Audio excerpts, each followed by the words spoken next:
day, everyone.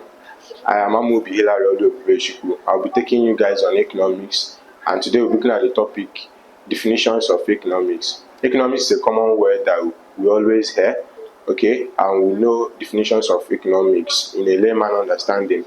Now, many scholars have defined economics in their own perspective, intention, and opinions. But today we're going to be looking at three main persons that defined economics. They are Professor Alfred Marshall, Professor Adam Smith, and Professor Lord Robbins. These three scholars, we're going to be looking at their definitions of economics in the way they understood it, in their own opinion, in their own wits. Now, Professor Alfred Marshall defined economics as the science subject that studies that studies mankind or man's behavior in his ordinary business of life. So he says it's the science subject that studies human conduct, mankind, that studies the behavior of mankind in his ordinary business of life. When we're talking about our ordinary business of life, we're talking about our daily economic activities, right? You wake up in the morning, you want to eat, you go out to buy something, you buy airtime, all those things are our daily economic activities. So he defined it as the study of man conduct or mankind in his ordinary business of life. Now let's go over to the second person that defined economics that we're going to be looking at today, Professor Adam Smith. Now, Professor Adam Smith defined economics as a science subject that studies the production, distribution, exchange, and consumption of wealth.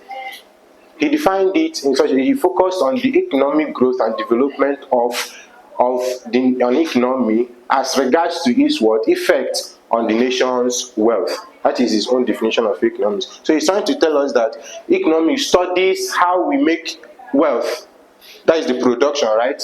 How we make wealth. What is wealth? Wealth can be resources, right? Human capital resources, financial resources, assets, any kind of resource, human and mineral resources too can be a form of wealth. Okay, so the production, how we make this wealth. Now, distribution is the allocation, how we allocate these resources to the places they are needed the most. That is the allocation of the resources or the wealth. Exchange of the wealth. Okay, you can desire to sell what you have, your wealth, okay, your resources, can decide to sell, and you can decide to do what? To buy. And the consumption is now how we make use of this wealth, how we make use of these resources, how we make use of these resources. So that is what he defined economics as: the science that studies production, distribution, exchange, consumption, and consumption of wealth. Now we're going to look at the last person but not the least. Professor Lord Robbins. His definition of economics is the most acceptable definition of economics. So he defined economics as a social science that studies human behavior in relationship with its ends and scarce means, which can serve as alternative uses, or which has alternative uses. So Professor Lord Robbins defined it as a social science that studies how human beings behave in relationship with its ends and scarce means, which has alternative uses. Now, we know what is human behavior, how you react.